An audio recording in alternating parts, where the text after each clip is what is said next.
স্বাধীনতা ও সার্বভৌমত্ব রক্ষার প্রতীক সাবেক প্রধানমন্ত্রী বিএনপি চেয়ারপারসন মরহুমা বেগম খালেদা জিয়ার ৮২তম জন্মদিন উপলক্ষে বরিশাল মহানগর বিএনপির আয়োজনে আলোচনা সভা ও দোয়া মোনাজাত অনুষ্ঠিত হয়েছে।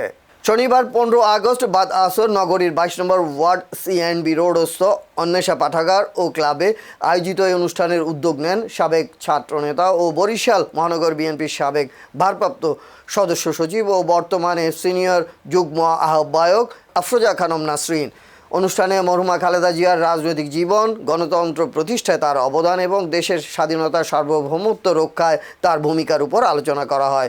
পরে খালেদা জিয়ার রুহের মাগফিরাত এবং দেশ জাতির শান্তি, সমৃদ্ধি ও কল্যাণ কামনায় বিশেষ দোয়া মোনাজাত করা হয়। এ সময় উপস্থিত ছিলেন বরিশাল মহানগর বিএনপির যুগ্ম আহ্বায়ক জহিরুল ইসলাম লিটু, সদস্য সিরাজুল হক মৃধা, দুলাল গাজী, নুরুল ইসলাম পনির সহ বিভিন্ন ওয়ার্ডের বিএনপি এবং অঙ্গ সহযোগী সংগঠনের বর্তমান ও সাবেক নেতৃবৃন্দ।